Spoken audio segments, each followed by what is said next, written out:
کیا حقیقت ہے اور کیا شب معراج کے بعد والا روزہ رکھنا ضروری ہے؟ محترم بھائیو، اس بات میں تو کوئی شک نہیں ہے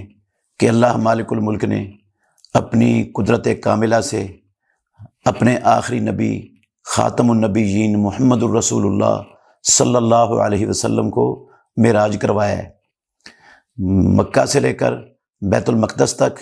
اور بیت المقدس سے لے کر 7ویں آسمان تک اور 7ویں آسمان سے سدرۃ المنتہا تک اللہ رب العالمین نے حالت بیداری میں رسول اللہ صلی اللہ علیہ وسلم کو رات کے کچھ حصے میں سیر کروائی اور پھر مکے پہنچا بھی دیا۔ تو یہ حالت بیداری میں ہوا ہے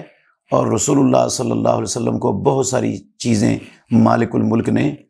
اس سفر کے اندر دکھائی ہیں۔ یہ معجزہ ہے محمد الرسول اللہ صلی اللہ علیہ وسلم کا، عظیم الشان معجزہ ہے۔ اس معجزے کے ایک حصے کا تذکرہ اللہ نے سورہ بنی اسرائیل کی پہلی آیت میں کیا ہے، سبحان الذی اسریٰ بعبدہ لیلا من المسجد الحرام الی المسجد الاقصی، اور اس کا تذکرہ سورہ نجم میں بھی ہوا ہے۔ احادیث کے اندر اس معراج کی پوری تفصیل رسول مکرم صلی اللہ علیہ وسلم سے ثابت ہے اور حضرت انس بن مالک رضی اللہ عنہ اور دوسرے صحابہ نے بیان فرمائی ہے۔ رہا اس رات، یہ کون سی رات تھی، یہ اللہ رب العالمین بہتر جانتے ہیں۔ اللہ رب العالمین نے اس رات کا علم اپنے بندوں سے چھپا دیا ہے، وہ اس کی حکمت بھی رب العالمین بہتر جانتے ہیں۔ رسول مکرم صلی اللہ علیہ وسلم نے اس رات کی کوئی تعیین نہیں کی، خلفائے راشدین نے اس رات کی کوئی تعیین نہیں کی، صحابہ میں سے کسی صحابی نے اس رات کی کوئی تعیین نہیں کی۔ تاریخ اور سیرت نگاروں میں شدید اختلاف ہے کہ یہ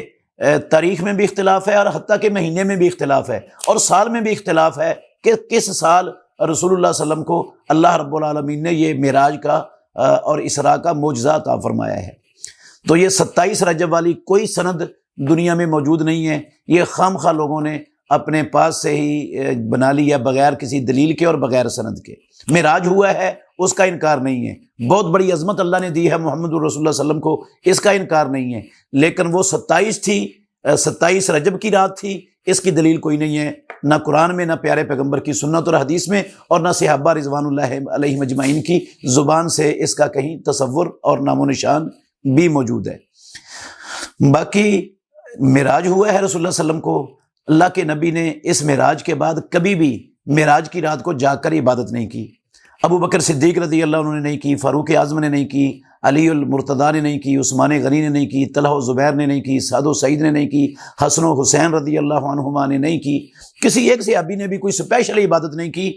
معراج کی رات کے نام سے۔ ویسے جو تہجد پڑھتے تھے صحابہ اور رسول اللہ صلی اللہ علیہ وسلم وہ پڑھتے تھے ہمیشہ، لیکن سپیشل معراج کے نام سے آپ نے کوئی رات منائی ہو، جشن منایا ہو، چراغاں کیا ہو اور اس کی کوئی عبادت کی ہو، ایسا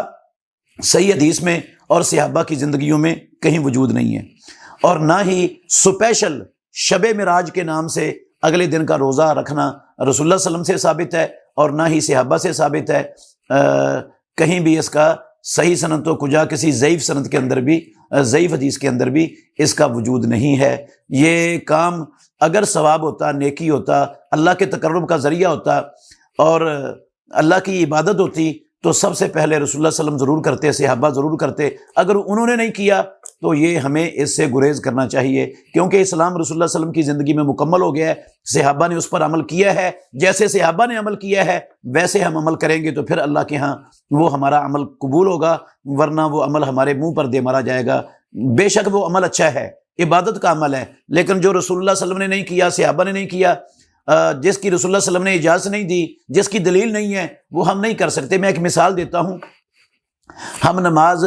ظہر کی 4 اور عصر کی 4 اور عشاء کی 4 رکعتیں پڑھتے ہیں فرض، اگر ہم 6 پڑھ لیں تو کیا نماز ہو جائے گی ہماری؟